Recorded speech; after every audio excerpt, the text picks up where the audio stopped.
இப்போ மருந்து எடுத்ததுக்கு இப்போ பரவாயில்லைங்க. அந்த பிரச்சனை இல்லைங்க. அந்த டயர்ட்னஸ் இல்லை. மற்றபடி எல்லாமே நார்மலாக இருக்குது. அந்த ஒரு ப்ராப்ளம் இல்லாமல் நல்லா இருக்குது. தூக்கம் எப்படி சார்? தூக்கம் நல்லா இருக்குதுங்க. பொதுவாக நைட்டில் தூக்கம் வராது, சில டைம் தூக்கம் வராமல் இருக்கும். இருந்தாலும் இப்போ வந்து நல்லா தூக்கம் வருது.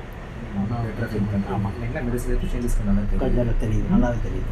இப்போ கை கால் நடுக்கும் அந்த ஒரு அதெல்லாம் ஒன்றும் இல்லை. வேர்வை பீஸ் வேர்வை நிறையா வருதுங்களா? இல்லை, அதெல்லாம் நார்மலாக இருக்குது. நார்மலாக தான் இருக்குது. இப்போ தலை பாரமாக ஃபீல் பண்ணுற மாதிரி எதுனா இருக்குது? அது சில டைம் ஏதோ ஒரு டைம் இந்த மருந்து கொஞ்சம் சில டைம் உள்ள எடுக்கிற போது லைட்டாக இருக்கும். அப்புறம் அந்த மருந்து உள்ளே போக போக அது அப்படியே நார்மலாகிக்கும். இப்போ காலையில் சாப்பிட்றது பார்த்தீங்கன்னா அந்த பெயின் லைட்டாக இருந்த மாதிரி இருந்துச்சு. அப்புறம் இப்போ டோட்டலாக மாறிடுச்சு.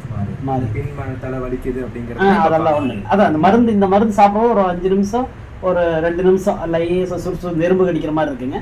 அப்புறம் அது ஃபுல்லாக மருந்து உள்ளே போக போக என்ன ஆகுதுன்னா டோட்டலாகவே அப்படியே சேஞ்சஸ் மாறுது. ஆமாம், குட் குட். இப்போ நாக்கு வறட்சி தான் ஆகுதுங்களா? அதெல்லாம் ஒன்றும் இல்லை சார். எதுவும் மற்றபடி வாமிட் வர மாதிரி அதெல்லாம் எதுவுமே இல்லைங்க சார். எல்லாமே நல்லா பசி ஆகுதுங்க. சாப்பாடு நல்லா சாப்பிட்டுக்கிறேன். ஒன்றும் இப்போ பிரச்சனை இல்லை. சரிங்க, அதே மாதிரி மெடிசன் வந்து கரெக்டாக கண்ட்ரோல் பண்ணுங்க. ஃபர்தராக பார்த்துக்கலாம். கண்டிப்பாக. ஓகே, அதாவதுங்க இவரோட வீடியோ படி பார்க்கும்போது பார்த்தீங்கன்னா இவரோட 26 ஜூலை மாதம் 2024 அன்றைக்கி நாங்கள் ரெக்கார்ட் பண்ண ப்ரெஷர் வேல்யூ 160 and 100. அதாவது மேலே 160 கீழே 100 அப்படி ப்ரெஷர் ரெக்கார்ட் பண்ணோம். 160 100 mmHg. இப்போ பார்த்தீங்கன்னா அதுக்கப்புறம் 29th இவங்க ரெகுலராக ஹைப்பர் டென்சிவ் டாக்டர் கன்சல்டேஷன் போயிட்டுருக்காங்க.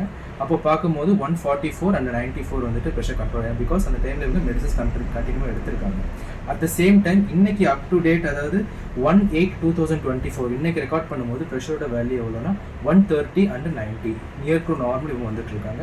இது எல்லாமே வந்துட்டு ஹோமியோபதியில் இன்ஸ்டன்டான ப்ரெஷருக்கு வரக்கூடிய சேஞ்சஸ் தான். இதை எங்களால் மெடிக்கேஷன்ஸ்னால கண்டிப்பாக உங்களுக்கு வித் ப்ரூஃபோட கொடுக்க முடியும். தேங்க்யூ.